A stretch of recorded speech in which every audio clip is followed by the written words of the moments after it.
तंत्र और काला जादू में क्या फ़र्क है? काला जादू यानी काली शक्तियों का आह्वान करना। तो क्या तांत्रिक काला जादू करते हैं? करने वाला करता है। आप करते हैं? तंत्र गलत नहीं होता, तंत्र इंसान बनाता है। जब भक्ति कर रहे होते हैं क्या बाधा आती है सबसे बड़ी? फाइनेंशियली तोड़ा जाता है। आपको ऐसा लगता है कि मेरा जीवन किसी काम का नहीं है। अगर कोई जाप कर रहा है उसके जाप कोई ले सकता है? कैसे? उच्चिष्ट गणपति से। क्या होता है ये? चोर गणपति साधना होती है तंत्र में। आपके हिसाब से क्या है त्रिनेत्र? जब ये दो बंद होती है तो वो तीसरी खुलती है। हमें अपने प्रश्नों के उत्तर चाहिए थे। हमने बैग पैक किया, केदारनाथ चले गए। हमने 6 महीने वहाँ काटे साधु के साथ। आपके हिसाब से कौन होता है सच्चा भक्त? भोजन का जब पहला निवाला खाओ तो खाते समय जब हम बोलें ले महादेव खा, ले माई खा, वो भक्ति। गुप्त नवरात्रि सन्यासियों के लिए है, गृहस्थी के लिए नहीं है। तंत्र तो मोक्ष का मार्ग बताया। शिव शक्ति का संवाद अगर आप पढ़ोगे। कपाल साधना क्या होती है? देखिए, मुंड होते हैं। सिद्धियाँ क्या होती हैं? आपने जो कह दिया वो पत्थर की लकीर हो गई। जो सपना देखा वो पूरा हो गया? वो पूरा हो गया। उन्होंने अपनी जटा से वीरभद्र उत्पन्न करके कहा जाओ श्रृंगार करो। वशीकरण क्या है? वशीकरण मंत्र होते हैं, षटकर्म के अंतर्गत आता है तंत्र में। कुछ मीठा खिला के भी उसी टाइम इंस्टेंट हो जाता है? होता है। सिर्फ खिलाकर ही हो सकता है? या फिर जो व्यक्ति काजल लगाता है, फिर आप किसी से आंख मिलाओ और उस मंत्र को बोलो, वो आपके वशीभूत।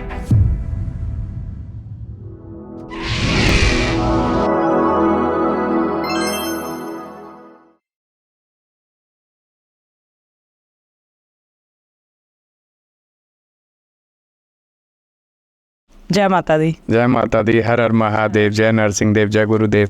दोबारा बहुत ज़्यादा डिमांड आई आपके कमेंट्स में कि दोबारा बुलाइए, हमारे बहुत सवाल हैं, बहुत कुछ जानना है। तो ये जो पार्ट 2 करने का मेन मकसद मेरा वही है कि जो सवाल रह गए थे हम उनको और आगे बात करें। तो सबसे पहले जो पिछली बार भी था मेरे मन में वो रह गया था, और इस बार मैं वो जानना चाहती हूँ कि जर्नी शुरू कैसे हुई आपकी। तो आप कोरियोग्राफी करते थे, तो ये एकदम से कैसे मन में आया कि जटाएं रख के और एकदम से ही अपना रंग रूप बदल देना है? ये रखी नहीं जाती हैं, खुद स्वयं बन जाती हैं। तो वो तो जब बनते हैं ना, जब आप ध्यान रखना छोड़ देते हो खुद का। अगर मैं मानिए से मेरे बाल हैं अभी तो मतलब मैंने थोड़ा किया हुआ है, लेकिन सिर धोया हुआ है और मैं नहीं संभालूंगी तो ध्यान रखने का मतलब ये थोड़ी है कि हम अपना ध्यान नहीं रखते। हम बाहरी ध्यान छोड़ देते हैं, हम अंदरूनी ध्यान रखते हैं। बस उथल पुथल ऐसे हो जाती है। तो एक इंसान से आम जिंदगी जी रहा है तो उसके दिमाग में नहीं आएगा ना, मतलब कितनी दुनिया है जिनके दिल भी टूटते हैं, झटके भी लगते हैं, पर इस तरफ आना ये बहुत बड़ी बात है कि आप सब कुछ त्याग कर आप साधक बन रहे हो। ये कैसे मतलब पॉसिबल है? ये आपके और आपकी ज़िंदगी में से क्या हुआ कि एक अच्छा खासी, ठीक है आपकी जर्नी, किसी की जर्नी ईजी नहीं रहती है, स्ट्रगल तो हर किसी का रहता है, बट इतना एकदम से ट्रांजिशन होना। देखिए, लाइफ है। जब आप गृहस्थ में भी रहते हो, एक नॉर्मल, देखो गृहस्थ तो अभी भी रहता हूँ, माता पिता की सेवा करता हूँ, बस विवाह नहीं किया, ठीक है। लेकिन कुछ ऐसे माहौल बन जाते हैं हमारे आसपास जब हमारी एनर्जीज ड्रेन आउट होने लगती है। हमें समझ आता है हम फंसे कहाँ हुए हैं, मतलब हम ये कर रहे हैं उसमें भी हमें कुछ ना कुछ रिवर्ट बैक नेगेटिव मिलता है। हम वो करते हैं उसमें भी नेगेटिव मिलता है। मतलब जब चारों तरफ से घिर जाते हैं तो कौन याद आता है? वो परमात्मा। जब वो परमात्मा याद आता है तो हम शांति के लिए उसके पास जाते हैं। तो हमारे जीवन में भी कुछ ऐसी ही घटनाएं घटी कि हर जगह से, मतलब जब हम हताश हुए कि मैं सिंगापुर रहा, सिंगापुर में बॉस से कोई बात हो गई, छोड़ के भाग आया, बैग पैक किया आ गया, फिर यहाँ दोबारा स्टार्टिंग करो, ठीक है ना। यहाँ पहले मेरी डांस एकेडमी थी, डांस एकेडमी को बंद करके मैं सिंगापुर गया। सिंगापुर जाने के बाद वहाँ से कुछ हुआ, वो बंद करके मैं यहाँ आ गया। फिर यहाँ पर भी फिर कुछ टाइम ऐसे ही रहा। तो घर में बड़ा होने के कारण तो एक जिम्मेदारियाँ कंधे पे जब पड़ती हैं, और फिर बड़ा होने के कारण जो सबसे ज़्यादा सहता है वो किसी भी घर का बड़ा पुत्र सहता है, छोटे नहीं सहते हैं, ठीक है। अगर मानसिक पीड़ा हो वो भी बड़ा सहेगा, शारीरिक पीड़ा हो वो भी बड़ा सहेगा, घर की जिम्मेदारियां हो वो भी बड़ा सहेगा। वो खुद से इतना लड़ता लड़ता लड़ता आगे पहुंचता है कि उसे समझ आती हैं चीज़ें करनी कैसे है। समझदार लोग इसे पार कर जाते हैं, बेवकूफ़ लोग बीच में वहीं अटक जाते हैं। तो आपने कैसे सोचा कि जब ये चल रहा था, स्ट्रगल चल रहा था, तो आपने सोचा कि ये सब मामा आया है, इनको छोड़ के मैं इधर आता हूँ? नहीं, ऐसा नहीं है। हम पीड़ित थे, दुखी थे, और हमें अपने प्रश्नों के उत्तर चाहिए थे। हमने बैग पैक किया, केदारनाथ चले गए। हमने 6 महीने वहाँ काटे साधु के साथ। वहाँ से आए, हम दिल्ली में थे, फिर एक स्कूल में जॉब मिली, ठीक है। 9 महीने के अंदर HOD थे वहाँ पे, वो भी छोड़ के भाग गए। फिर मैंने कहा हमारा मन नहीं लग रहा है। तो मेरे को जहाँ स्कूल में उस समय 35 के आसपास सैलरी मिलती थी, ठीक है, मैंने 10,000 में हरिद्वार में जॉब ढूंढी। दिल्ली शहर छोड़ के मैं हरिद्वार चला गया।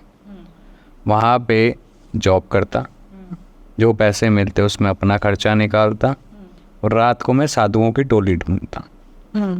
दोनों चीज़ को बैलेंस करना था। शांति भी चाहिए थी, शांति नहीं थी, उतर पुतर था। शांति कौन देता फिर? गुरु, है ना। जिसके पास ज्ञान होगा शांति वही देगा, सत्य वही दिखाएगा। फिर धीरे धीरे जब ज्ञान समझ आने लगा, सत्य समझ आने लगा, फिर हुआ अब चाहिए गुरु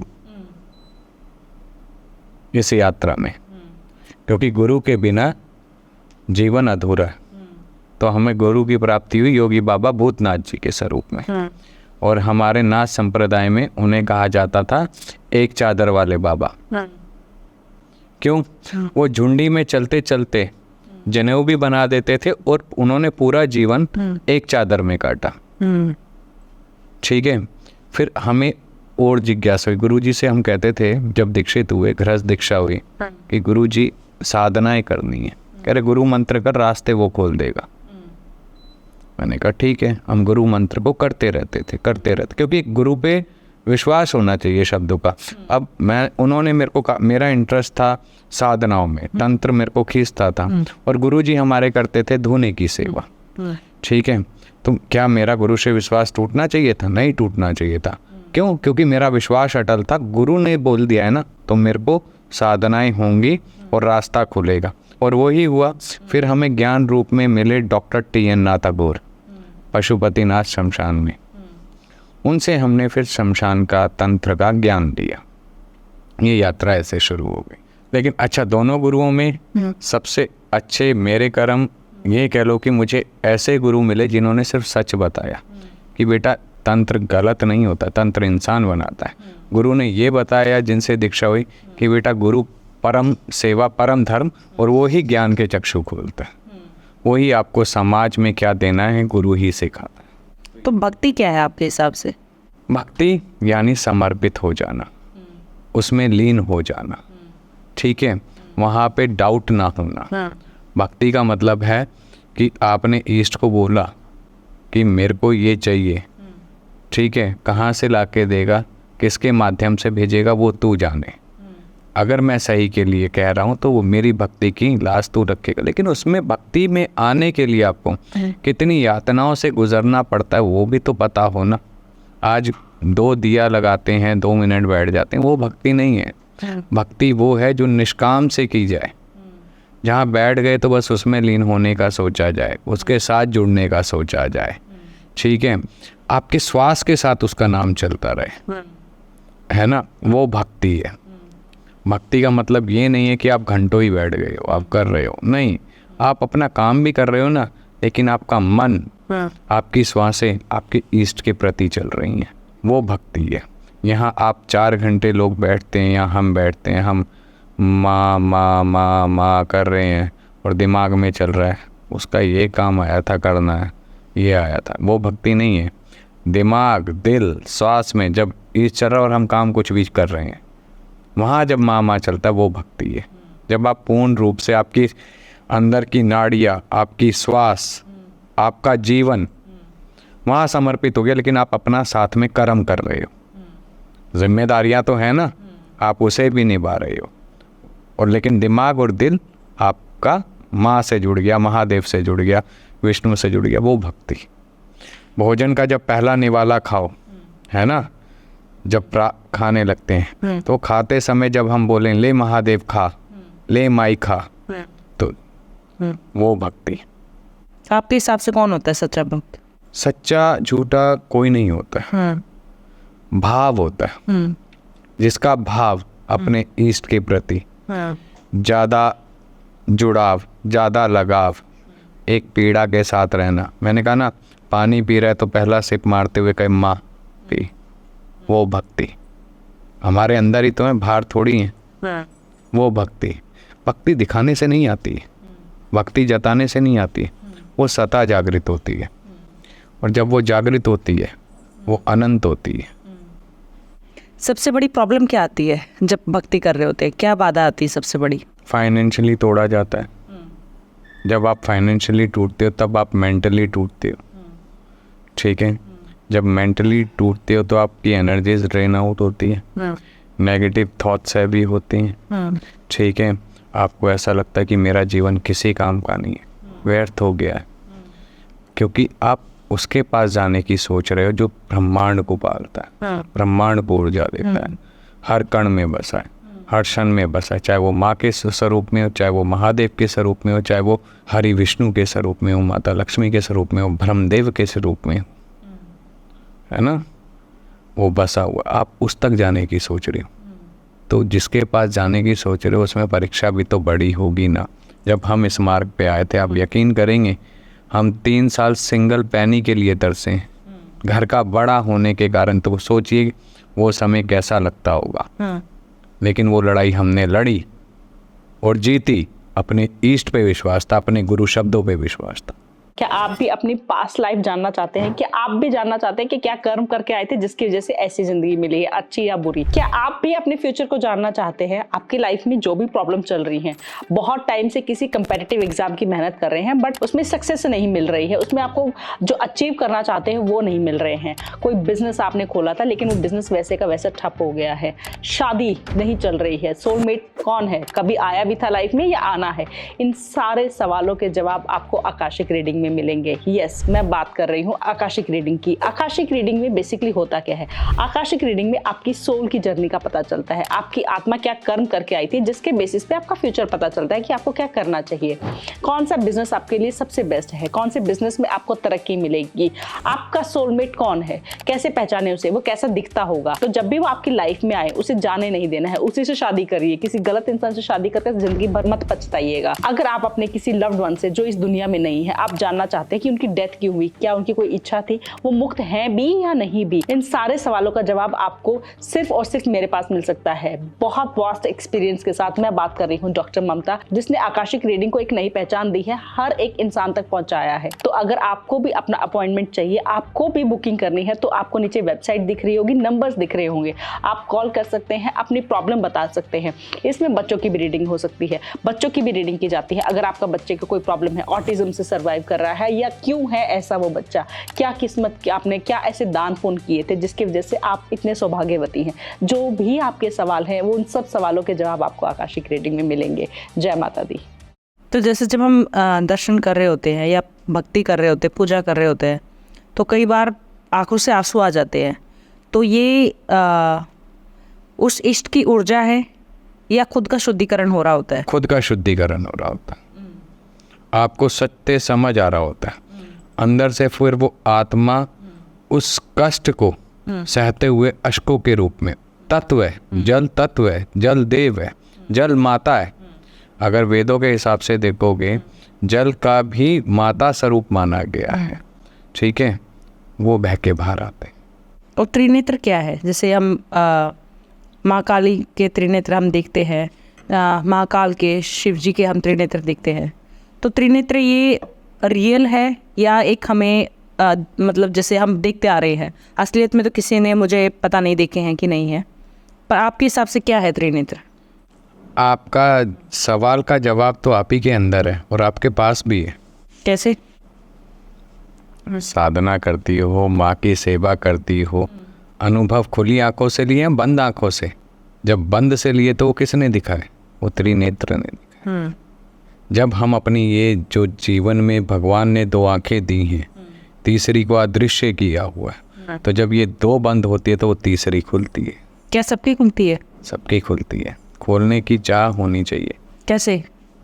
कैसे? ध्यान के माध्यम से, जाप के माध्यम से, गुरु के सानिध्य में, तब ये खुलती हैं, अन्यथा ये नहीं खुलती, है ना। आपको इस पे परिश्रम करना पड़ता है, काम करना पड़ता है, समर्पित होना पड़ता है, सही दिशा का चयन करना पड़ता है, स्वयं से लड़ना पड़ता है, समय देना पड़ता है, तब जाके होता है। तो जैसे मंत्र जाप करते हैं बहुत से लोग, तो ये कमेंट्स में बहुत ज़्यादा पूछा गया कि मंत्र कैसे जाप करने चाहिए, क्या है मंत्र, कौन सा मंत्र जाप करना चाहिए। आजकल तो यूट्यूब पे चल रहा होता है। और एक जो मेरा भी सवाल है कि जैसे मैंने कई जगहों पे देखा है कि यूट्यूब पे वैसे चला के छोड़ देते हैं, गायत्री मंत्र या ओम नमः शिवाय वैसे चलता रहता है, वो सब अपने अपने काम में बिजी होते हैं, शायद उनकी तरफ उस तरफ ध्यान भी नहीं होता कि मंत्र चल रहा है। ये सही है? जब ध्यान ही नहीं है तो उसे चलाना क्यों, है ना। अगर कोई पार्टी का गाना चलेगा तो उस पर नाच रहे होते हैं सब, लेकिन जब कोई मंत्र चल रहा है तो सारे काम में लगे, है ना, ध्यान नहीं देना है। लेकिन वो उनका एक ऐसा मानना होता है जो ऐसा करते कि घर में एक शुद्धिकरण बना, ऊर्जा बनी रहेगी, एक सात्विक। उनसे तो लाख बेटर है जो उल्टे सीधे जैसे लड़ाई झगड़े वाले सीरियल चला लिए, ठीक है, स्टैंड अप कॉमेडी जो घर में चला लेते हैं, उनसे तो 100 गुना बेटर है ऐसे संस्कार जो चाहे ये चला के एक घर का शुद्धिकरण तो रखते हैं, एक पॉजिटिव ऊर्जा तो रखते हैं। लेकिन अगर चलाया है तो मेरा मानना ये साथ में उसे सुनना भी चाहिए, उस पर ध्यान रखना चाहिए, उस ऊर्जा को ग्रहण करना चाहिए।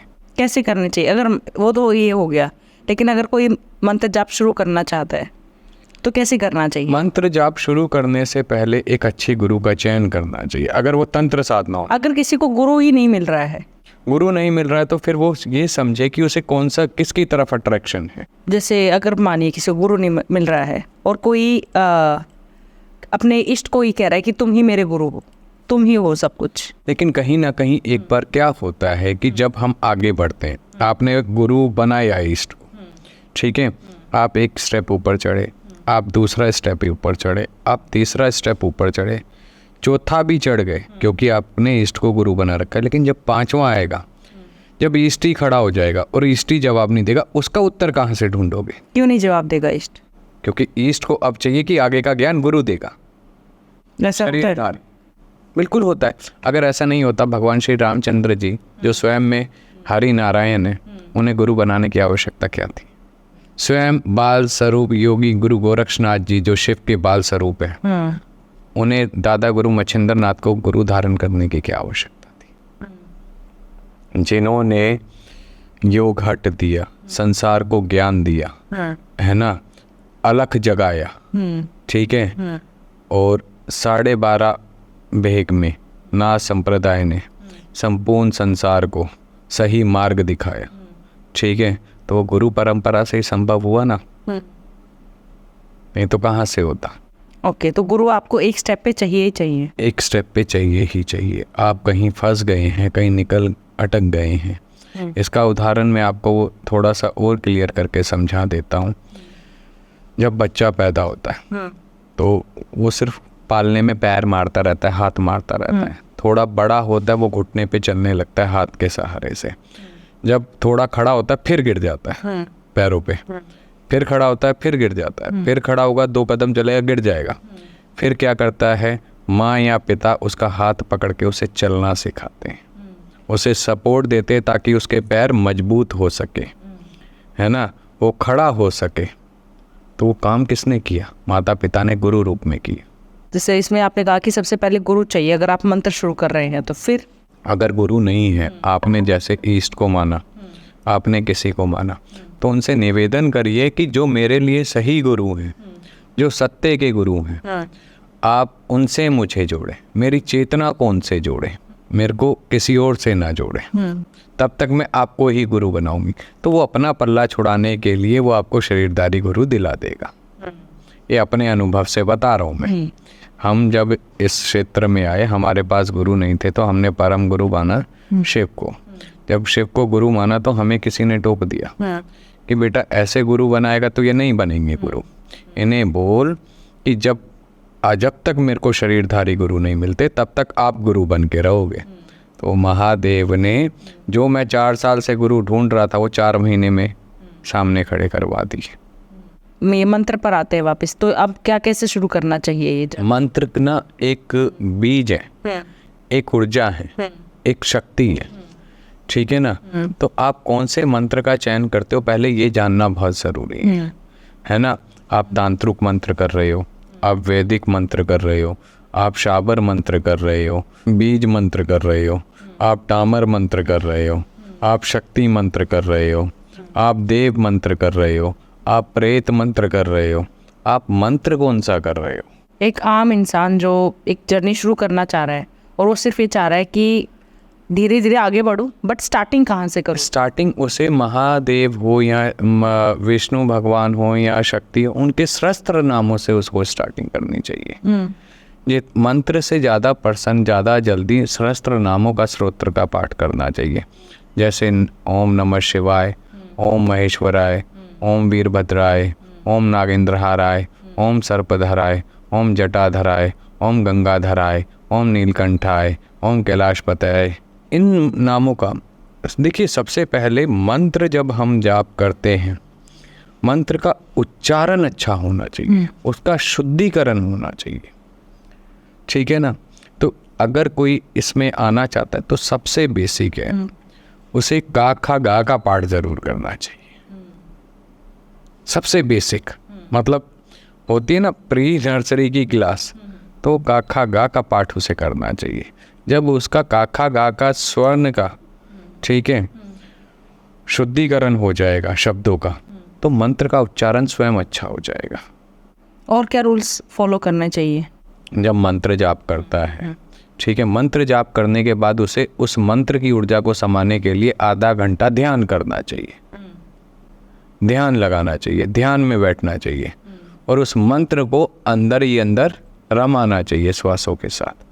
जैसे श्वास छोड़ रहा है, मंत्र का जाप चल रहा है, श्वास ले रहा है, मंत्र का जाप चल रहा है। और क्या ऐसा होता है कि कितने टाइम तक, मतलब कितना, एक तो काउंट इसका ज़रूरी है कि इतने मंत्र, इतने लाख मंत्र होने चाहिए, कुछ ऐसा भी है इसमें? क्योंकि अगर सांसों के साथ मंत्र चल रहा है फिर तो कोई काउंट ही नहीं है। भक्ति करनी है और वो भी गिन के, तो करनी क्यों है? सिंपल सा आंसर है, भक्ति करनी है वो भी गिन के, तो करनी क्यों है? तो ये कोई है ही नहीं, ये है ही नहीं, कॉन्सेप्ट ही नहीं है कि गिन के इतने लाख इतना कुछ करो। ये तब होता है कंसेप्ट जब आप तांत्रिक साधनाओं में आते हो, जब आप तंत्र में प्रवेश करते हो, तब ये कंसेप्ट बनता है कि आपको मिनिमम इतना अनुष्ठान करना है। क्यों करना है? इसके पीछे का कारण है, ताकि जब आप वो अनुष्ठान करोगे तो आप उस मंत्र की ऊर्जा के साथ स्वयं को जोड़ने में सक्षम होगे।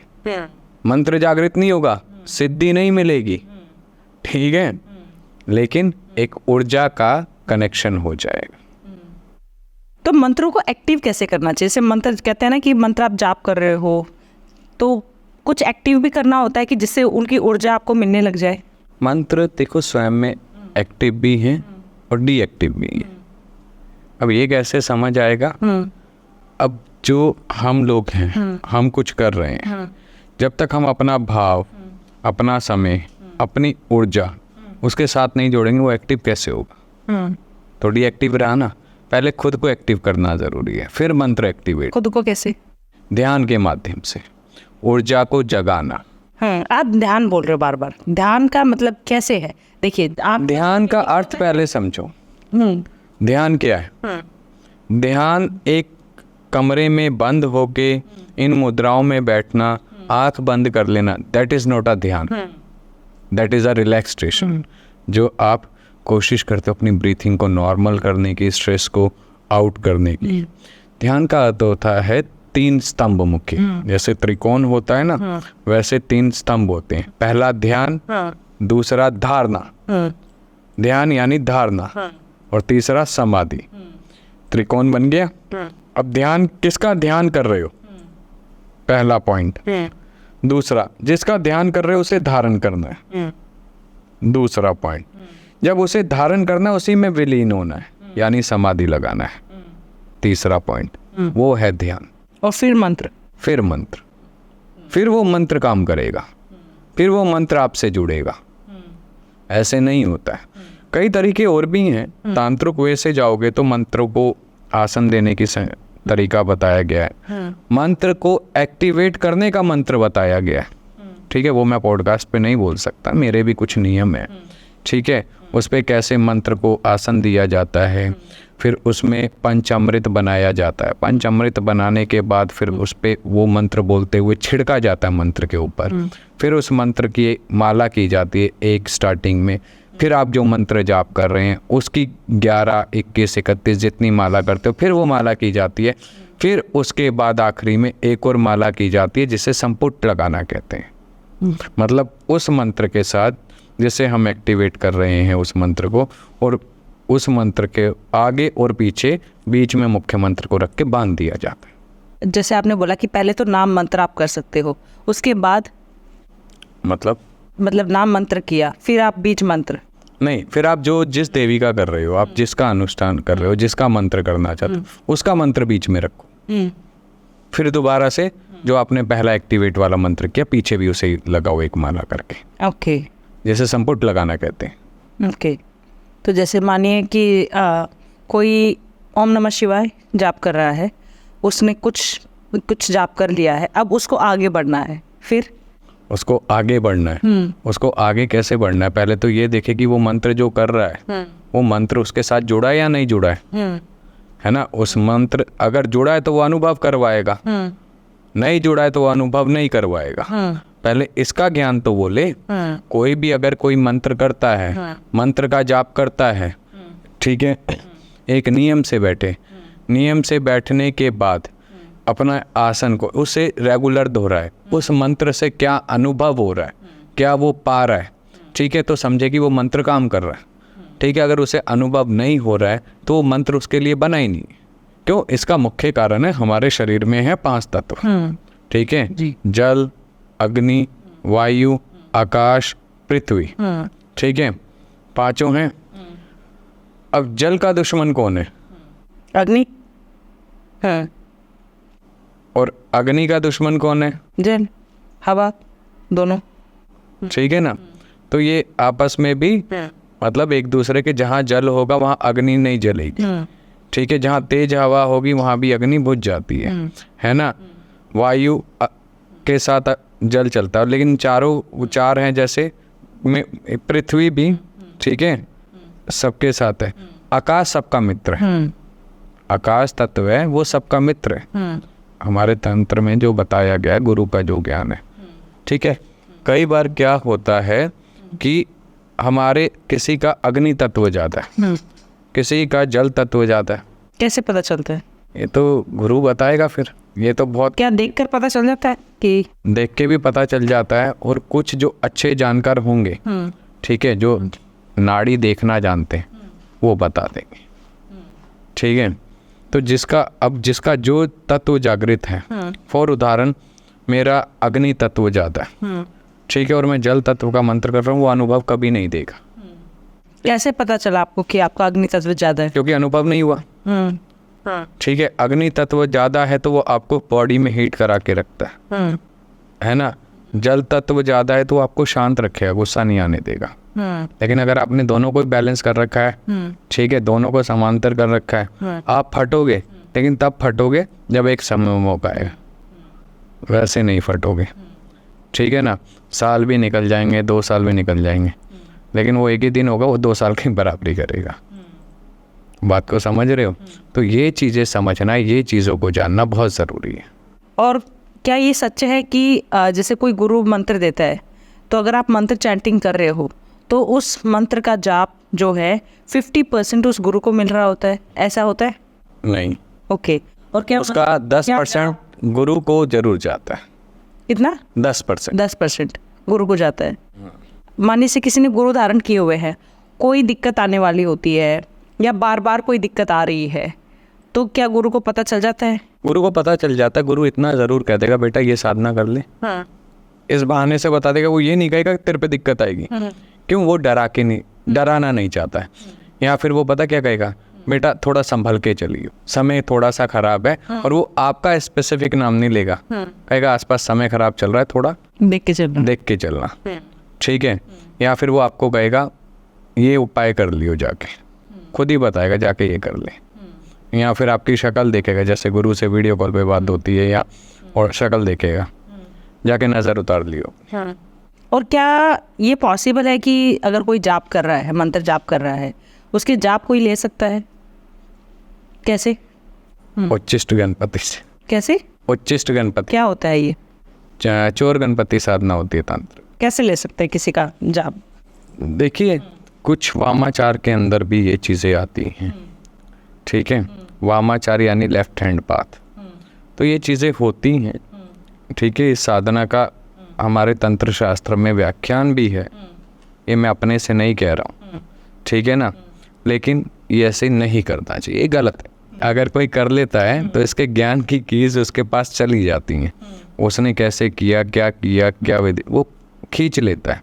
इसलिए कहते हैं कि अपने ज्ञान को, अपने ऑरा को लॉक करो, मान के चलो। और हमेशा अगर कोई साधक है, कोई अच्छा है, तो एक ही बात पे इष्ट तो संभाल। हमें बोलने की, लड़ने की ज़रूरत थोड़ी है सामने वाले से। हम सिंह क्यों मारे, जब वो बैठा है वो मारेगा। अगर मानिए कोई जाप कर रहा है और बहुत भोले मन से कर रहा है, उसको पता नहीं है, तो अगर किसी तांत्रिक या किसी ऐसे इंसान के कांटेक्ट में आता है जिसने उसका जाप ले लिया है, देखिए इसका ज्ञान भी अब नहीं है, ओके, ये पहले समय की बात थी। आज भी बहुत है ऐसे, लेकिन इतना ज्ञान नहीं। आज देखिए पहले और आज में फ़र्क है, बहुत फ़र्क है। मैं इसका समझा देता हूँ। पहले जाप में बैठते थे, जाप करते थे, साधना करते थे, तो उसमें विलीन रहते थे। कोई क्या दे के आया, क्या लेके आया नहीं पता। गुरु के पास शिष्य जाता था ना, ज्ञान लेके आता था, ठीक है, पैर दबाता था, आश्रम में सेवा करता था। आज कई गुरु हैं, कहना नहीं चाहिए, है ना, जो सिर्फ ज्ञान नहीं बेच रहे हैं, वो हमारे नियम परंपरा को भी बेच रहे हैं। तंत्र एक नियम के अंतर्गत है कि उसमें महादेव ने स्वयं कहा था माता पार्वती को, ये इतना गुप्त है कि किसी कुपात्र को मत देना, पात्र को देना। आज इंस्टाग्राम की रील ले लो, फेसबुक की रील ले लो, यूट्यूब ले लो, ठीक है, अपना नाम करने के लिए, ठीक है, नियमों को कितना ताड़ किया। उदाहरण इसका मैं बता सकता हूँ, भैरवी साधना का ज्ञान क्यों देना ऑनलाइन आके। जैसे स्वयं 108 तंत्र शास्त्र है, ठीक है, तंत्रों का है, जिसमें बताया गया, ठीक है। कई पौराणिक तंत्र ग्रंथ हैं, रुद्र यामल लगा लो, ठीक है ना, विज्ञान भैरव लगा लो, ठीक है, भूत डामर तंत्र लगा लो, और भी कई ग्रंथ हैं, ठीक है। उसमें साफ लिखा हुआ है, महादेव ने कहा है, हे मेरी प्राण प्रिय, ठीक है, मैं आपके मोह में वश होके आपको ये ज्ञान दे रहा हूँ, इस ज्ञान को किसी कुपात्र को मत देना, है ना। और आज आप मतलब घर घर में ये ज्ञान को पहुँचा रहे हो, इसका क्या अर्थ है?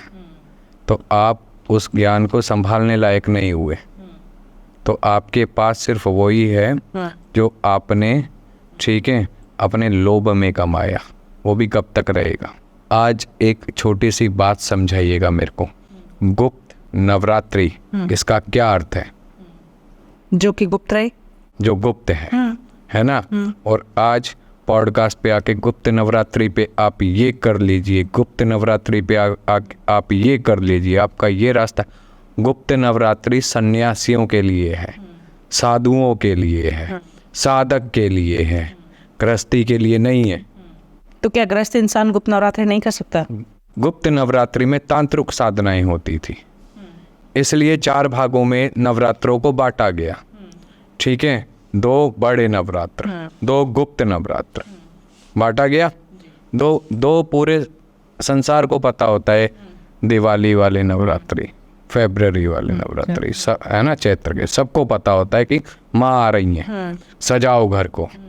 लेकिन गुप्त नवरात्रि किसको पता था? आज से 15 साल पहले बताओ, किसको पता था? किसी को भी नहीं पता था। क्यों? क्योंकि वो सन्यासियों के लिए, साधुओं के लिए, जो साधनाओं में है उनके लिए था, क्योंकि वो तांत्रिक साधनाएं करते थे। आज सबको गुप्त नवरात्रि क्यों करने? सिद्धि लेनी है, घर घर तक पहुंचा दिया आपने। नियम का खंडन किसने किया? तो सबको नहीं करने चाहिए, ये सबको नहीं करने चाहिए। अगर आपने गुरु धारण कर रखे हैं, आपको गुरु ने ज्ञान दे रखा है, आपने गुरु ने आज्ञा दे रखी, तो आप वो नवरात्रि कर सकते हैं, ठीक है। लेकिन आप खुद से, आपने यूट्यूब देखी, आप लग गए करने, उसका क्या? कई बार हम सही चीज़ करते हैं, उसका भी परिणाम गलत हो जाता है, क्योंकि क्रिया की प्रतिक्रिया, क्योंकि वो आपके प्रारब्ध में नहीं है। और क्या गुप्त नवरात्रि पे हम और कुछ बात कर सकते हैं? लोगों को अवेयर करने के लिए, क्योंकि करता तो आजकल हर कोई है, ये तो कंफर्म है। देखिए, बहुत से सवाल आते हैं कि क्या गुप्त नवरात्रि में कलश स्थापना करनी चाहिए, क्या गुप्त नवरात्रि में ऐसा करना चाहिए, वैसा करना चाहिए। गुप्त नवरात्रि का अर्थ ही यही है, जो गुप्त है। गुप्त है तो मतलब वो, अब आजकल लोग निर्वाण मुद्रा, आप देखिए कितना चल रहे हैं। एक बार रील पे कोई डाल दे तो गृहस्थी भी करने लग गया, है ना, मुद्राओं से गृहस्थी भी खेलने लग गया। वो साधु सन्यासियों के लिए, गृहस्थी के लिए नहीं है ना, गुरु परंपरा के अंतर्गत आती हैं। आज आप ऑनलाइन सीख के कर रहे हो, उसका परिणाम क्या होगा? एक तो गुरु ये यूट्यूब और इंस्टाग्राम बन गया इस समय का, तो समस्या ये हो गई है, सब अपने आप को ज्ञान के उस स्तर पर ले गए हैं, उन्हें ऐसा लगता है उन्होंने सब प्राप्त कर लिया। आज हम बैठे हैं, हमें ऐसा लगता है हम नाखून जितना नहीं जान पाए अभी तक। क्यों? गुरु ने एक चीज़ को इतना करवाया कि बेटा पहले इसे अपने रोम रोम में रमा, फिर दूसरे पे आएगा। जब दूसरे पे आएगा उसे रोम रोम में रमा, जब तक वो रोम रोम में नहीं रमेगा तब तक तीसरे पे नहीं आने दूंगा। तो वो रमने में ही आधा जीवन निकल गया। और यहाँ सबको चाहिए 11 दिन में ये सिद्धि मिल जाए, ठीक है, 9 दिन में मैया खड़ी हो जाए, ठीक है, क्या है 9 दिन। आज हम कहते हैं हम सेवक हैं, ठीक है, माई के भक्त हैं, सेवा तो हम आज भी नहीं कर पा रहे। सेवा का अर्थ क्या होता है? कि चरणों में बैठ जाना, चरणों को दबाना है, पूछना कि माई कोई कष्ट तो नहीं है, पुत्र ने कोई गलती तो नहीं करी है। लेकिन 2 घंटे की पूजा करी और फिर लग गए अपने काम में इधर उधर, वो सेवा कहाँ हुई? कड़वा बोलूँगा, अपने को लेके भी बोलूँगा, दूसरों को लेके क्या बोलना, मैं तो अपने पे बात लेता हूँ। तो ये चीज़ें समझनी बहुत ज़रूरी हैं कि ये समझ आती नहीं है। सेवा का अर्थ है उसमें खो जाना, उसके प्रति समर्पित हो जाना। तंत्र और काला जादू में क्या फ़र्क है? बहुत ज़्यादा रिलेट करते हैं, तांत्रिक को समझ लेते हैं, काला जादू करते हैं, और जो काला जादू समझते मतलब वो मिक्स ही है। अगर आधी दुनिया से पूछो कहेंगे एक ही है दोनों। क्या ये अलग अलग हैं? क्या फ़र्क है इनमें? दोनों में बहुत फ़र्क है। काला जादू यानी काली शक्तियों का आह्वान करना। काली शक्तियों में जैसे कि भूत, प्रेत, पिशाच, ठीक है, ये काली शक्तियों के अधीन है, ठीक है, साधनाओं के अंतर्गत आते हैं, काली शक्तियों के अधीन है। जो हम क्रियाएं करते हैं, कुछ करते हैं, किसी पे वशीकरण कर दिया, किसी पे सम्मोहन चलाया गया, ये एक तरह का काला जादू ही तो है। तो क्या तांत्रिक काला जादू करते हैं? करने वाला करता है, मैं मना नहीं करूँगा, करने वाला करता है। आप करते हैं? हम तो भक्ति करते हैं, भक्ति में ही आनंद है। शिव ने काला जादू करना कब सिखाया? शक्ति ने काला जादू करना कब सिखाया? उन्होंने तो मोक्ष का मार्ग दिया, चाहे वो तंत्र का मार्ग हो, चाहे वो भक्ति का मार्ग हो, चाहे वो योग का मार्ग हो, चाहे वो ध्यान का मार्ग हो। उन्होंने सिर्फ ज्ञान दिया, सही का ज्ञान दिया। मंत्र उच्चारण का मार्ग हो, हवन का मार्ग हो, हैं, जिसको जैसे समझ आए वैसे कर लो, ठीक है, उन्होंने वो मार्ग दिया। जो उनके मार्ग को समझता है वो काला जादू क्यों करे? तो जैसे आपने कहा काला जादू काली शक्तियों से किया जाता है, तो तंत्र कैसे किया जाता है? तंत्र में काली शक्तियाँ नहीं होती हैं? होती हैं। तो फिर फ़र्क क्या है? दोनों में फ़र्क है। काली शक्तियाँ तंत्र में जो होती हैं वो अधीन होती हैं, वो काले जादू को अपने अधीन रखती हैं, अपने अंडर दबा के रखती हैं, सुप्रीम होती हैं। अब उन शक्तियों को वो दबा सकता है या अपनी बड़ी शक्ति को, जैसे तंत्र में, ठीक है, पॉजिटिव एनर्जी भी होती है लेकिन वो तामसिक होती है। शमशान में जो पूजी गई तामसिक है, काल है, ठीक है, काली शक्तियाँ भी वहाँ विराजमान है, लेकिन उसमें से पॉजिटिव आप कौन सी चुनते हो? चयन तो हमारा है ना। आप उसमें से प्रेत चुनते हो तो वो आपकी गलती है। आप उसमें से वहीं रहने वाले महादेव का ध्यान करते हो तो वो आपका भक्ति का स्वभाव है। पहलू तो 2 ही है ना हर सिक्के के। बिना नकारात्मक के सकारात्मकता का अस्तित्व नहीं है और बिना सकारात्मक के नकारात्मकता का भी अस्तित्व नहीं है। भगवान थे तो असुर थे ना, ठीक है, असुर हैं तो भगवान थे, भक्त है तो भक्ति से भगवान बने, भगवान से भक्ति बने, दोनों एक दूसरे के पूरक हुए ना। जैसे हम ऑफ कैमरा बात कर रहे थे, डाकिनी, पिशाचनी, तो ये क्या है? ये काली शक्तियाँ हैं? पिशाचनी देखिए जो है वो भी एक काली शक्तियों के अंतर्गत आती है, ठीक है, तामस शक्तियों के। कौन है ये वैसे, अगर देखा जाए कौन है ये? पिशाचनी, जिसके नाम में ही पिशाच हो, पिशाच योनि हो, तो पिशाच क्या है? डाकनी। डाकनी स्वयं महाकाली की शक्तियों का एक पुंज है, जन्मस्तिका, है ना। वो साधक के लिए बहुत अच्छी भी हैं, ठीक है। अब ये साधक पे आप उनसे अच्छी तरह से कार्य में लगते हैं या आप उनके साथ गलत तरह से कार्य में लगते हैं। देखो, आपने उन्हें सही से लिया, आपने उन्हें पूजा, सेवा करी और आपने कहा मेरे को माँ जन कल्याण करना है, ठीक है, मेरे को जन कल्याण करना है। जब आप जन कल्याण का सोचते हो तो वो जन कल्याण ही करेगी ना। लेकिन जब आप सोचोगे मेरे को सर्वनाश ही करना है, सामने वाले का अहित ही करना है, जाके करके मुझे नहीं पता, तो अहित ही करेंगी। ओके। हमारे अंदर 3 गुणों की ऊर्जा विद्यमान होती है, सतो गुण की, रजो गुण की, तमो गुण की, ठीक है। हम कौन से गुण के को बढ़ा के कौन से दिमाग से किस चीज़ का चयन करते हैं, ये हम पे निर्भर करता है ना। भगवान ने बुद्धि दी है, लेकिन हम उस बुद्धि का कितना उपयोग करते हैं। और वशीकरण क्या है? वशीकरण का अर्थ है किसी को वश में कर लेना, अपने अधीन बना लेना, उसकी चेतना को अपने काबू में करके उससे मनचाहा कार्य करवाना। क्या सही है ये?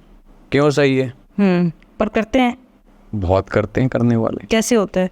करने की विधि होती है इसकी। वशीकरण मंत्र होते हैं, षटकर्म के अंतर्गत आता है तंत्र में, ठीक है। मंत्र होते हैं अमुक, जैसे कोई मंत्र है और बीच में अमुक का नाम है, उस अमुक को हटा के उस व्यक्ति का नाम आ जाता है, समझ रहे हो। फिर उसके बाद विधि वगैरह होती हैं, ठीक है, जो सामग्रियाँ लगती हैं, किसके आगे कहाँ जाप करना है, फिर कितना हवन करना है, उसके हिसाब से उसे वश में किया जाता है। इसमें लेने वाले पैर की मिट्टी, बाल, कपड़ा, ये सब प्रयोग कर लेते हैं। जैसे मूवी में दिखाया कि कुछ मीठा खिला के भी उसी टाइम इंस्टेंट हो जाता है, होता है। और क्या जैसे अगर किसी को देख के सिर्फ मंत्र चैंटिंग करो या कुछ ऐसे करो तब भी हो जाता है? नहीं, सिर्फ खिलाकर ही हो सकता है? खिलाकर ही हो सकता है, किसी को देख के नहीं। या फिर DNA उनका लेके? या फिर जो व्यक्ति काजल लगाता है। तो काजल से भी होता है? काजल से भी। काजल से कैसे? काजल को बनाया जाता है, काजल को अभिमंत्रित किया जाता है, इनके दिन होते हैं, ठीक है। इन दिनों में काजल को बनाया जाता है, खुद बनाया जाता है। 3 दिनों में? दिवाली, दशहरा, गुप्त नवरात्रि, ठीक है, सूर्य ग्रहण, चंद्र ग्रहण, इन सब दिनों में। कैसे बनता है काजल? काजल आप कैसे बनाते हो? नॉर्मल, वो जैसे दिया जला दिया और ऊपर लगा के? हाँ। तो उसमें, लेकिन जब वो बनता है, जब तक वो दिया जल रहा है, बन रहा है, उस समय तक कुछ अनुष्ठान होता है, उस मंत्र का जाप करना पड़ता है दिए को देख के। ओके। और फिर वो जो होता है बस उसमें और भी कुछ मिलाना पड़ता है? उसमें फिर आप कुछ मिलाना चाहो, आपकी इच्छा नहीं मिलाते, वो सूखा सुरमा नहीं आता था पहले, वो वाला तैयार देसी एकदम, बस इतना करना है। बस फिर आप किसी से आँख मिलाओ और उस मंत्र को बोलो, वो आपके वशीभूत। हम नहीं लगाते हैं। और कैसे होता है वशीकरण? क्योंकि ये थोड़ा सा मैं इसलिए पूछ रही हूँ, मैं ये नहीं कह रही हूँ कि लोग करने लग जाए, बट अवेयर हो जाएं कि कहाँ कहाँ आपको सावधान। मीठा जैसे मूवी आई थी उसमें सबको पता चल गया कि हाँ मीठे से होता, सब मीठी सफ़ेद चीज़ खाने से। पैर की मिट्टी से होता है। पर पैर की मिट्टी तो कंट्रोल में नहीं है। मान लीजिए जैसे कोई चला गया पीछे से उसकी मिट्टी उठा लिया, वो क्या करे? वो तो अब, हाँ वो तो हो गया, ठीक है, आपका बाल हो गया, हेयर, शरीर का वस्त्र हो गया, ठीक है ना। ये कुछ चीज़ें होती हैं, सावधानी रखिए। ओके। और अगर इन केस किसी पे हो गया है तो इसको तोड़ा कैसे जाए? ये तो पहले ये समझना पड़ेगा कि करा किससे गया। अच्छा। तो ये तो उसको कैसे पता चले? अभी ये जो इसका जानकार है वही देखेगा ना, खुद नहीं पता कर सकते? नहीं, अगर उसने किसी बड़ी शक्ति से किया हुआ है तो उसे काटने के लिए भी फिर कुछ बड़ा ही लगाना पड़ेगा ना, ठीक है ना। जिस प्रकार लोहे को लोहा काटता है, कांच को कांच काटता है, कई इसमें सम्मोहन मशान की चीज़ से भी करते हैं। तो मशान को तो नॉर्मल देवी देव कहाँ से काटेंगे? तो मशान का ही देवी देव काटेगा ना उसको, ये चीज़ समझनी बहुत ज़रूरी है। कई अघोर क्रियाओं से करते हैं वशीकरण। अब अघोर को कोई और कैसे काट सकता है? अघोर के बिना कोई नहीं काट सकता, कोई तांत्रिक नहीं काट सकता। अघोर का किया हुआ वशीकरण अघोर ही काट सकता है, और जो उस क्रिया को जानता होगा। तो जैसे किया है उसी से कटेगा, और कोई वो इलाज नहीं है। या तो फिर वेट करो, है ना। कर्म अच्छा हुआ तो प्रारब्ध में लिखा होगा, तो आप वो भगवती खुद निकाल देगी। जो भक्त होते हैं, क्या उन पे भी ये सब पॉसिबल है? तंत्र क्रिया, वशीकरण, ये सब होता है उन पे? ये पिशाचनी, ये सब तंत्र जागृत है कलयुग में भी, पहले भी जागृत था, आज भी जागृत है। वहाँ वो चीज़ें काम करती है, भक्त भक्ति से जुड़ जाता है। क्या भक्ति बचाती नहीं है? बचाती है, लेकिन भक्ति आपको जहाँ 100% टोन दर सामने वाले ने भेजा, भक्ति आपकी उसको कम करके, ठीक है, 20% 30% पे ले आएगी, लेकिन उसका फल जरूर देगी, क्योंकि उसने भी चलाई है, उसने भी कहीं पूजी है। ओके, ठीक है, झटका जरूर लगेगा, लेकिन बच जाओगे। अब कहते हैं ना कि हम गिर गए, लेकिन खरोच आ गई हल्की सी, उसने बचा लिया क्योंकि आपकी भक्ति अच्छी थी। टूट भी तो सकती थी टांग।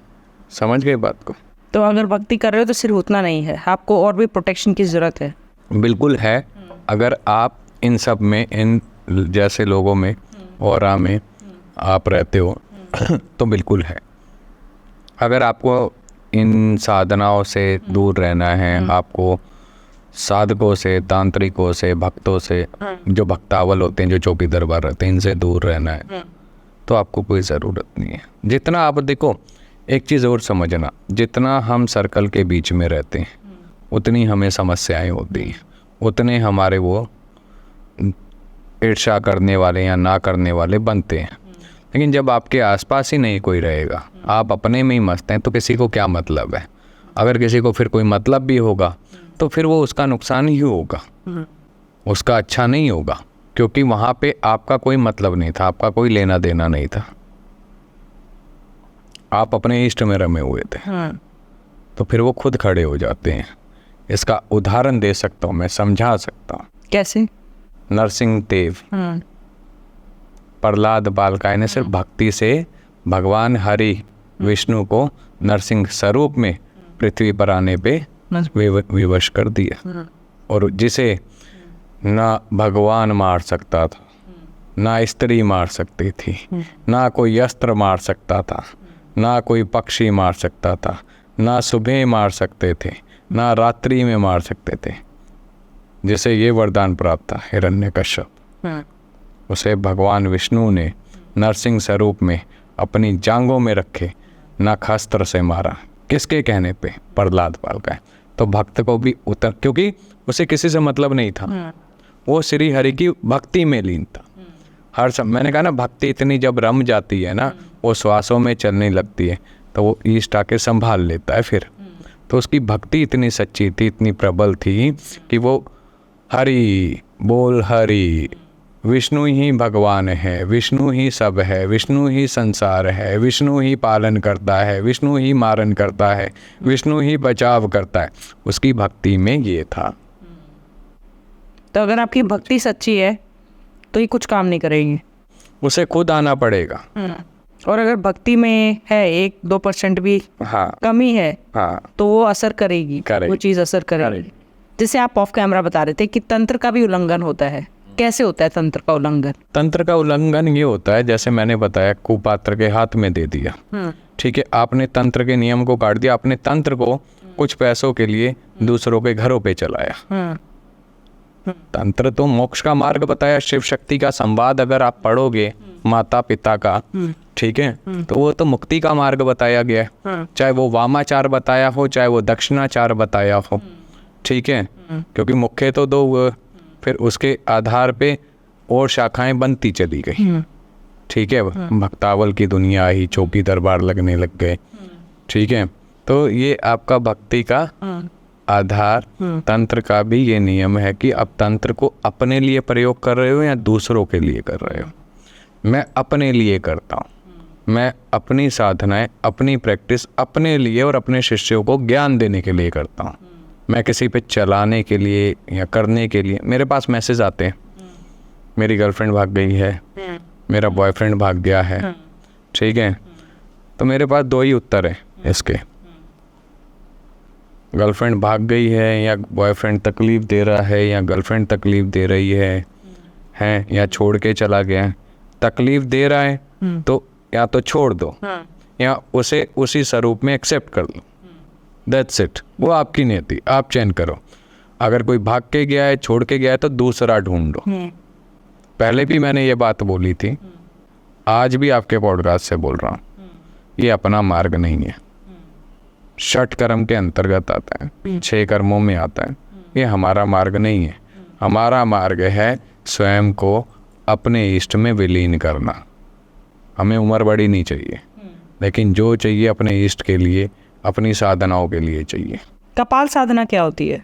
कपाल साधना, देखिए मुंड होते हैं, आपने देखे होंगे, जो जैसे हमने ये मुंड माला डाली हुई है हाथ में, हाँ, हाथ में भी डाले हुए, वही जहाँ मनुष्य का कपाल आ जाता है, ठीक है, उसको साधना, कपाल साधना कहते हैं। लेकिन आपने वो किसी का कपाल रखा, आप जब उसे सिद्ध करने लगते हैं, तांत्रिक क्रियाओं से जगाने लगते हैं, तो उसमें तामस शक्तियाँ एक्टिवेट हो जाती हैं, और वो आगे जाके आपको उस तामस शक्तियों को कैसे सही प्रयोग में लाना है, ये आप पे निर्भर करता है। कई लोग इसे ज्ञान के स्वरूप में लेते हैं, कई लोग इसे क्रियाएं करवाने के स्वरूप में लेते हैं, कई लोग इसे मसान जगाने के स्वरूप में लेते हैं, ठीक है। लेकिन मेरा मानना है अपना ये कपाल जगाओ। जब ये जागेगा तो ज्ञान की उत्पत्ति होगी, वो ज्ञान जागेगा, भीतर की चेतना जागेगी। जगाना है अपना कपाल जगाओ। सिद्धियाँ क्या होती हैं? जैसे बहुत से लोग मुझसे भी पूछते हैं कि कितने जाप के बाद सिद्धि मिलती है, कैसे सिद्धि मिलती है, पता कैसे चले कि सिद्धि मिल गई है, वाक सिद्धि क्या होती है, कौन सी सिद्धि क्या काम करती है, सिद्धियाँ होती क्या है बेसिक? सिद्धियाँ ये होती हैं, उदाहरण के तौर पे जैसे आपने बोला वाक सिद्धि, वाक सिद्धि मतलब आपकी जीवा पे माता सरस्वती का वास हो जाना, ठीक है। जब माता सरस्वती का वास हो जाता है, आपने जो कह दिया वो पत्थर की लकीर हो गई, वो सिद्धि, ठीक है। किसी के पास स्वप्न सिद्धि, ठीक है, तो सपना देखा पूरा हो गया, वो पूरा हो गया। किसी के पास त्रिकाल सिद्धि, जिसने भूत भविष्य वर्तमान देख लिया। किसी के पास वन की सिद्धि, मतलब वृक्षों से बात करना, उनका उपयोग पूछना। ये सभी प्रकार की सिद्धियां होती हैं, लेकिन सिद्धियां फंसाती हैं, मुक्ति नहीं होने देती है। जैसे ही, और कितने टाइम में मिलती है? ये तो आपकी ऊर्जा पे, आपके जाप पे, आपके भाव पे निर्भर। अगर आप सही जाप कर रहे हैं, आपकी ऊर्जा, देखो मिनिमम आप ये लेके चलो, अगर कोई सिद्धि चाहिए आपको तो 1.25 साल लग जाता है, ठीक है। कौन सी कैसी होती है सिद्धि? सिद्धि उदाहरण के तौर पे आप ये देखिए, जैसे मन की बात पढ़ लेना, ठीक है, ये सिद्धि के अंतर्गत आती है, ठीक है। जब आप साधना करते हो, अब आप चुप बैठे और मैं आपके मन की बातें पढ़ लूँ, तो इन सिद्धियों को लेकिन करना नहीं चाहिए। सिद्धियाँ क्या होती हैं? फंसा देती है, मुक्ति का मार्ग बंद कर देती है। पता कैसे चले कि सिद्धि मिल गई है? आप में चेंज आ जाएगा, आपको आभास होने लग जाएगा।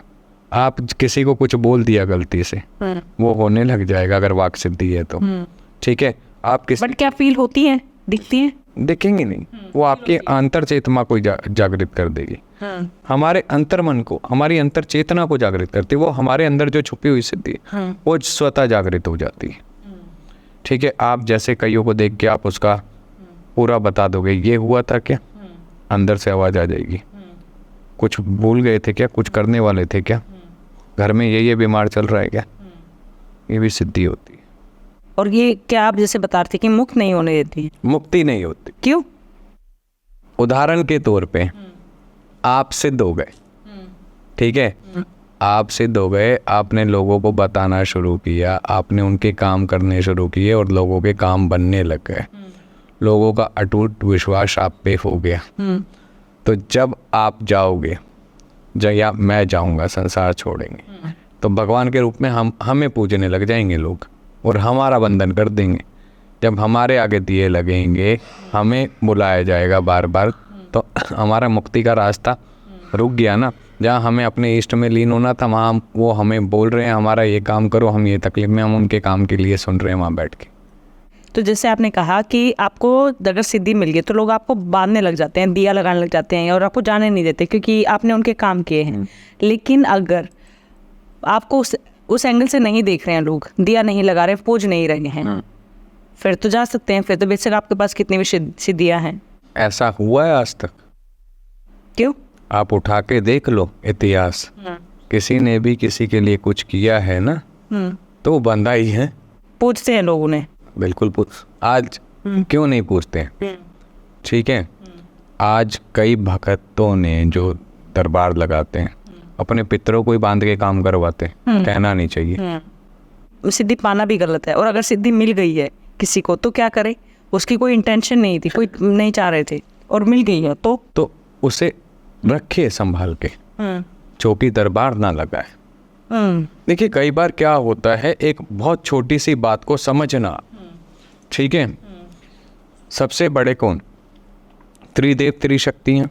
सबसे पुराने ग्रंथ कौन से? हमारे वेद, ठीक है।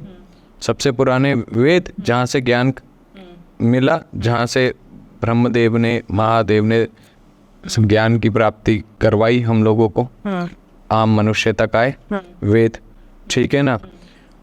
जिसने संसार बनाया, संसार बनाने वाले कौन? ब्रह्मदेव।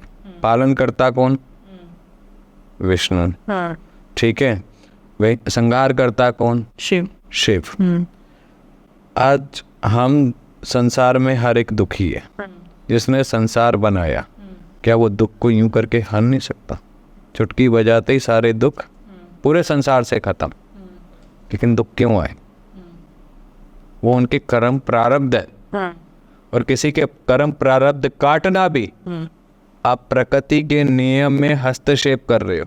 अपना नाम बड़ा करने के लिए, अपनी सिद्धि चमकाने के लिए आप किसी का कर्म प्रारब्ध काट रहे हो, ठीक है, तो ये भी गलत है। उसका वो प्रारब्ध लिखा है, काटना है तो कटने दो। जिसने ज्ञान दिया, जिसने सिद्धियां दी, जिसने संसार को पाला, जिसने संसार को बनाया, जिसने संसार का संहार किया, त्रिदेव त्रिशक्तियाँ, उनके लिए क्या? उनके नज़र मात्र पड़ने से ही शरीर का हर कष्ट, जीवन का हर कष्ट नष्ट हो जाए। लेकिन फिर भी इंसान भोग रहा है। क्यों भोग रहा है? वो उसके पिछले प्रारब्ध हैं। क्या कर रहे हैं हम लोग? कई बार हम उस प्रकृति के लिखे हुए नियति में जब हस्तक्षेप करते हैं तो वो प्रारब्ध का भोग हमें भोगना पड़ता है फिर। तो इसलिए मैं बड़ा फूक के इस चीज़ में कदम रखता हूँ। इसलिए ना कोई मेरा चौकी दरबार है, ना मैं लगाता हूँ। जिसने जो अपना प्रारब्ध बनाया है वो अपना प्रारब्ध स्वयं काटेगा। क्या आप भी अपनी पास्ट लाइफ जानना चाहते हैं? क्या आप भी जानना चाहते हैं कि क्या कर्म करके आए थे जिसकी वजह से ऐसी जिंदगी मिली है, अच्छी या बुरी? क्या आप भी अपने फ्यूचर को जानना चाहते हैं? आपकी लाइफ में जो भी प्रॉब्लम चल रही है, बहुत टाइम से किसी कंपेटिटिव एग्जाम की मेहनत कर रहे हैं बट उसमें सक्सेस नहीं मिल रही है, उसमें आपको जो अचीव करना चाहते हैं वो नहीं मिल रहे हैं। कोई बिजनेस आपने खोला था लेकिन वो बिजनेस वैसे का वैसा ठप हो गया है, शादी नहीं चल रही है, सोलमेट कौन है, कभी आया भी था लाइफ में या आना है? इन सारे सवालों के जवाब आपको आकाशिक रीडिंग में मिलेंगे। यस, मैं बात कर रही हूँ आकाशिक रीडिंग की। आकाशिक रीडिंग में बेसिकली होता क्या है? आकाशिक रीडिंग में आपकी सोल की जर्नी का पता चलता है। आपकी आत्मा क्या कर्म करके आई थी जिसके बेसिस पे आपका फ्यूचर पता चलता है कि आपको क्या करना चाहिए। कौन सा बिजनेस आपके लिए सबसे बेस्ट है, कौन से बिजनेस में आपको तरक्की मिलेगी, आपका सोलमेट कौन है, कैसे पहचाने उसे, वो कैसा दिखता होगा। तो जब भी वो आपकी लाइफ में आए उसे जाने नहीं देना है, उसी से शादी करिए। किसी गलत इंसान से शादी करके जिंदगी भर मत पछताइएगा। अगर आप अपने किसी लव्ड वन से जो इस दुनिया में नहीं है, आप जानना चाहते हैं कि उनकी डेथ क्यों हुई, क्या उनकी कोई इच्छा थी, वो मुक्त हैं भी या नहीं भी, इन सारे सवालों का जवाब आपको सिर्फ और सिर्फ मेरे पास मिल सकता है। बहुत वास्ट एक्सपीरियंस के साथ मैं बात कर रही हूँ डॉक्टर ममता, जिसने आकाशिक रीडिंग को एक नई पहचान दी है, हर एक इंसान तक पहुंचाया है। तो अगर आपको भी अपना अपॉइंटमेंट चाहिए, आपको भी बुकिंग करनी है, तो आपको नीचे वेबसाइट दिख रही होगी, नंबर्स दिख रहे होंगे, आप कॉल कर सकते हैं, अपनी प्रॉब्लम बता सकते हैं। इसमें बच्चों की भी रीडिंग हो सकती है, बच्चों की भी रीडिंग की जाती है। अगर आपका बच्चे को कोई प्रॉब्लम है, ऑटिज्म से सर्वाइव कर रहा रहा है, या क्यों है ऐसा वो बच्चा, क्या किस्मत की आपने क्या ऐसे दान पुण्य किए थे जिसकी वजह से आप इतने सौभाग्यवती हैं। जो भी आपके सवाल हैं वो उन सब सवालों के जवाब आपको आकाशिक रीडिंग में मिलेंगे। जय माता दी। किसी ने एक कमेंट किया हुआ था और बहुत अच्छा कमेंट किया हुआ था, मैं उसको इसलिए मैंने ये क्वेश्चन लिखा है। उन्होंने पूछा हुआ है कि क्या किसी की मर्जी के बिना उन पे वश करना पाप है, और क्या इससे कर्मों पे असर पड़ता है? बिल्कुल पड़ता है।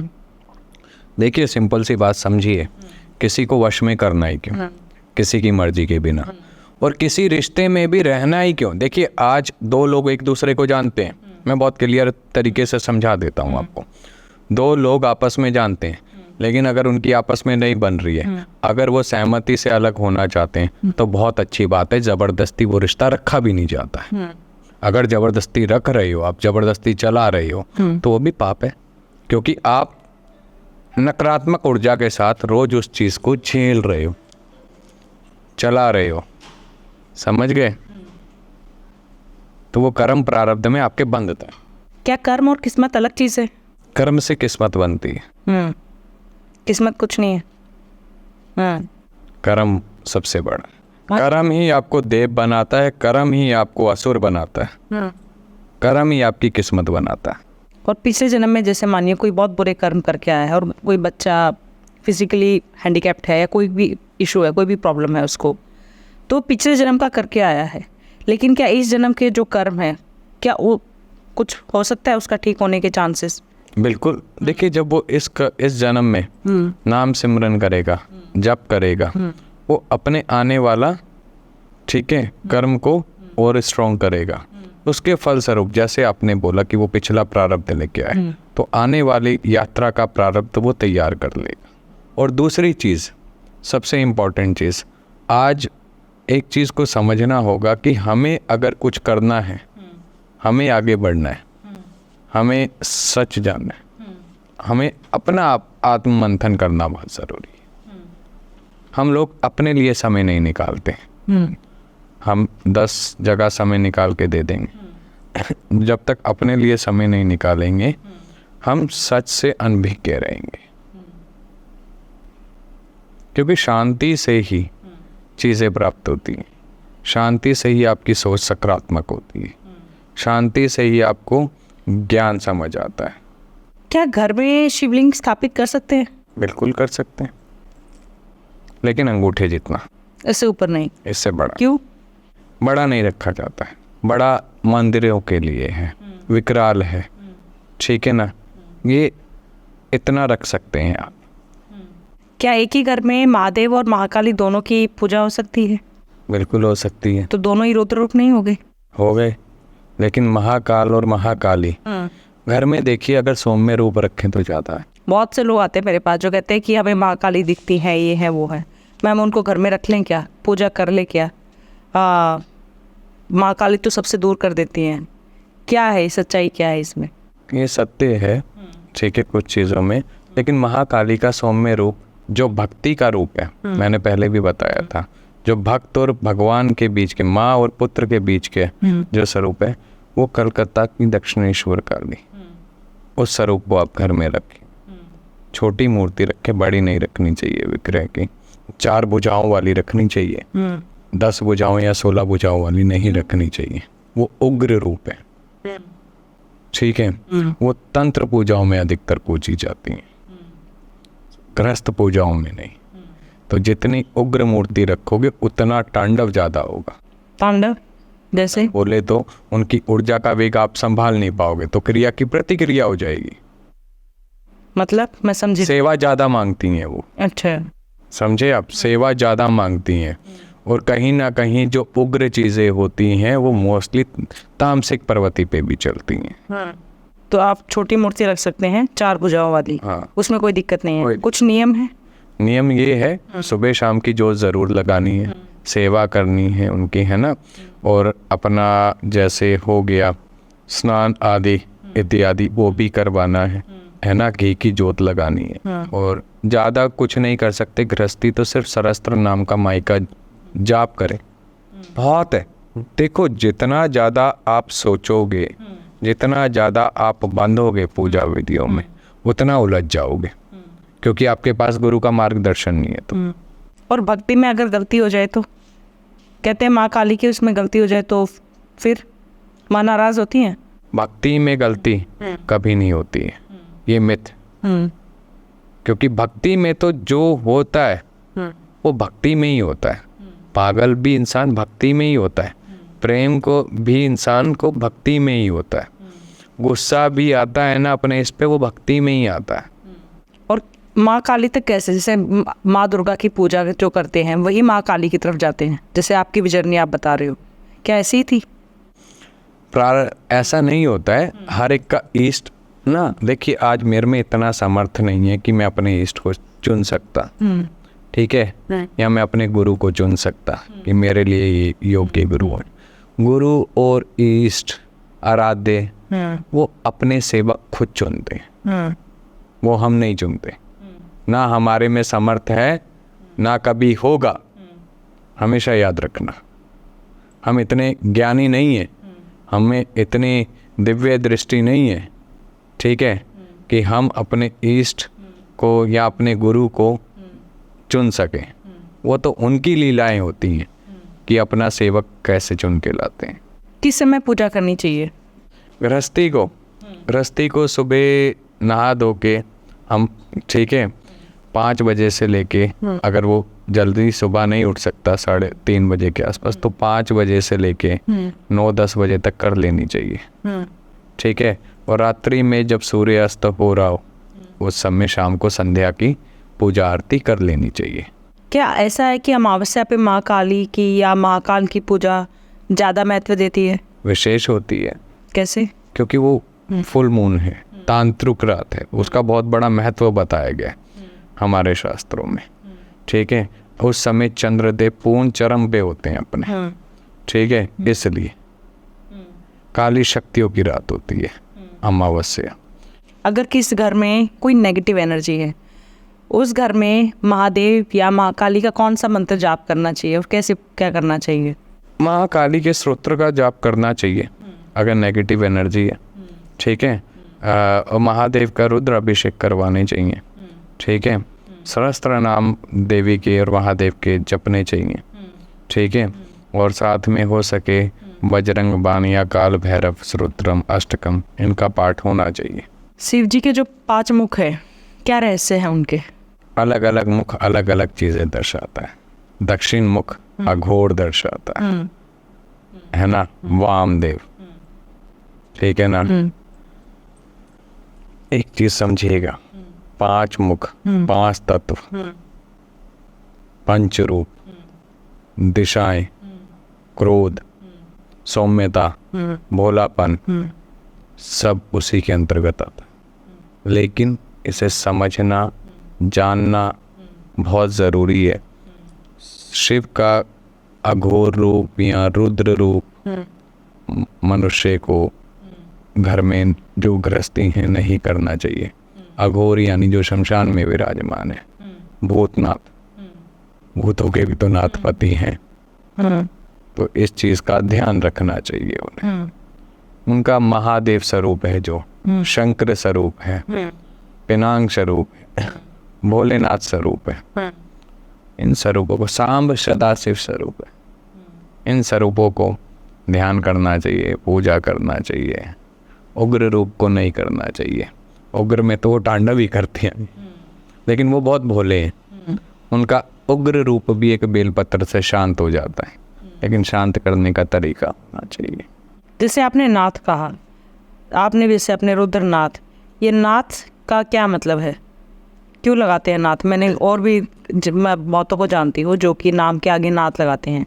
देखिए, जब दीक्षित हो जाते हैं, अगर आप नाथ संप्रदाय में दीक्षित हुए हैं, नाथ संप्रदाय गुरुदेव आदिनाथ जी, ठीक है, जो स्वयं शिव थे, शिव ने नाथ संप्रदाय की नींव रखी थी। भगवान उनके साथ माता पार्वती उदयनाथ के रूप में आई थी, ठीक है। इस प्रकार नवनाथ बने थे हैं। फिर उनमें मुख्य बने दादा गुरु मच्छिंद्रनाथ और गुरु गोरक्षनाथ जी, जो बाल स्वरूप महादेव का बताए जाते हैं। तो उनसे इन नाथ संप्रदाय का इतिहास आरंभ हुआ। ठीक है। फिर उन्होंने अलख जगाई, घर घर ज्ञान बांटा, ठीक है, सत्य दिखाया, सनातन ध्यान की, हठ योग की परिकाष्ठा सिखाई, ठीक है ना, गूढ़ रहस्य समझाए। जब ये समझाए, घर घर पहुँचे, फिर आगे वो शिष्य बनाते चले गए। ऐसे नाथ संप्रदाय घर घर तक पहुंचता चला गया, अलख जगाता चला गया, सत्य दिखाता चला गया। धोने रमाने का हमारा वो रहा हमेशा इतिहास। धोने में ही हमें सारे भगवान दिख जाते हैं, है ना, वही चीज़ है। मैंने एक जगह पढ़ा था कि शक्ति के बिना शिव शव है तंत्र में। क्या मतलब है इसका? क्या तंत्र में शक्ति का होना ज़रूरी है? शिव, एक बार फिर बोलिए, शिव। शिव, शिव किससे बने? शब्द किससे बने? क्या है इसमें? शिव। शिव में एक ही मात्रा निकाल दो, शव, ठीक है ना। जब हम एक बीज रोपण करते हैं, ठीक है, गड्ढा खोदा, बीज को डाला। बीज रोपण कब होता है? जब उसके अंदर शक्ति का वास होता है। अगर शक्ति नहीं है उसके अंदर तो वो बीज रोपण नहीं होगा, ठीक है। जब शिव, ठीक है, विरक्त थे, वैरागी थे पूर्ण रूप से, ना वो संसार से कुछ लेते थे ना संसार को कुछ देते थे, क्योंकि शक्ति उनसे अनभिज्ञ थी। शमशान में धूनी रमा के बैठे रहते थे, भस्म लगा के, अपने एकांत में। संसार में क्या घटित हो रहा है, क्या चल रहा है, क्या होगा, उन्हें कुछ नहीं, ठीक है। उन्होंने सिर्फ कंदराओं में और शमशान में अपने आप को समाया, ठीक है। उनके रास्ते में कोई ना आए, वो किसी के रास्ते में नहीं आ रहे। उन्होंने स्वयं को ऐसा बनाया, अपने अघोर रूप को जगाया, ठीक है। लेकिन जब शक्ति आई तब वो कैलाशपति बने, संसार बसाया और अपना नया रूप दिखाया, क्योंकि शक्ति ने वो विरक्ति भाव को समाप्त करके उन्हें गृहस्थी बनाया। तो वो अपने में रहने वाले, अपने में विलीन होने वाले, स्वयं में रमने वाले उस शक्ति का इंतज़ार कर रहे थे, कब वो आएगी और कब पूर्ण करेगी वो शिव। इसलिए उन्हें शक्ति से शव कहा गया, भिन्न होने के बाद। क्यों कहा गया? क्योंकि वो अपूर्ण रहे। क्यों? वो इंतज़ार कर रहे थे, जब वो आएगी तब मैं पूर्ण होऊंगा, तब मैं शिव नहीं साम सदा शिव कहलाऊंगा, तब मैं कैलाशपति कहलाऊँ। कैलाशों में वास किया तब उन्होंने। क्यों? दक्ष प्रजापति उन्हें ओघड़, कपाली, भस्मी रमाने वाला, अघोरियों में रहने वाला क्यों कहते थे? है ना, क्योंकि वो विरक्त थे संसार से। दक्ष प्रजापति ने कितने कटु वचन भी कहे थे, उनके विरोध में थे, वो नहीं चाहते थे, लेकिन उन्हें कोई प्रभाव था क्योंकि उस वो चेतना में थे ही नहीं। लेकिन जब माता सती का आगमन हुआ, चेतना जागी, ठीक है, चेतना जब जागी तो उन्हें पता चला कि मैं, ये मेरी शक्ति है, ये मुझे पूर्ण करेगी। उन्होंने माता से विवाह किया, और जब विवाह हुआ, आप एक चीज़ समझिएगा, ठीक है, बहुत गहरी और बहुत इंटरेस्टिंग चीज़ समझा रहा हूँ मैं आपको। ये मैंने आज तक किसी को ना बोला है, फर्स्ट टाइम आपके पॉडकास्ट पे दे रहा हूँ, ठीक है। जब विवाह हुआ तो उनके अंदर के जो भाव समाप्त थे वो शक्ति ने भरे। उदाहरण इसका, जब माता सती ने अपनी प्रतिछाया का देह त्यागा, ठीक है, महादेव कितना रुद्रन किया, कितना तांडव किया कि अपने क्रोध में, जो महादेव जब प्रजापति कटु शब्द कहते थे कुछ रिएक्ट नहीं करते थे, लेकिन माता सती के जब प्रतिछाया देह त्यागने से उन्होंने अपनी जटा से वीरभद्र उत्पन्न करके कहा जाओ संगार करो, वो भाव उत्पन्न किया, वो महादेव, वो पूर्ण शिव। नहीं तो शिव शक्ति के बिना शव ही थे। मनुष्य के भांति उन भावनाओं को फील किया, भगवान होते हुए भी भ्रमण किया माता सती का शव लेकर, ठीक है। स्वयं माता शक्ति के कहने पे भगवान विष्णु ने अपना सुदर्शन चलाया। 52 शक्तिपीठों की उत्पत्ति हुई संसार के कल्याण के लिए। हर एक चीज़ के पीछे कोई अर्थ होता है, निरर्थक कुछ नहीं होता, ताकि संसार का कल्याण हो सके। मनुष्यों के बीच में कलयुग आएगा, उस पराशक्ति की, ठीक है, पूजा करके सत्कर्म और सही मार्ग प्राप्त कर सके और कलयुग के प्रभाव को कम कर सके। ये रीज़न था। वो शिव, वो शक्ति। आज शायद आपको भी काफ़ी कुछ क्लियर हो गया होगा। थैंक यू सो मच आने के लिए। और ये बहुत गहरा पॉडकास्ट था, बहुत गहरा बिल्कुल था, लेकिन सत्य के साथ था। जी। आपके सवाल वो थे जो एक ऑडियंस को आपके जानने थे। जी आपकी कुछ शंकाएं थी, उन्हें आपको दूर करना था। जी तो जो गुरु के आशीर्वाद से ज्ञान था, इष्ट आशीर्वाद से, वो शेयर किया हमने बस। जी thank you so much. Mahadev, धन्यवाद। आपको कैसा लगा ये पॉडकास्ट कमेंट्स में ज़रूर बताना। अगर कोई आपके क्वेश्चन है प्लीज़ कमेंट्स में डालना, क्योंकि मैं कमेंट्स देखती हूँ। और अगर आप चाहते हो कि हम इन्हें फिर से इनवाइट करें तो प्लीज़ वोट करिएगा। जय माता दी।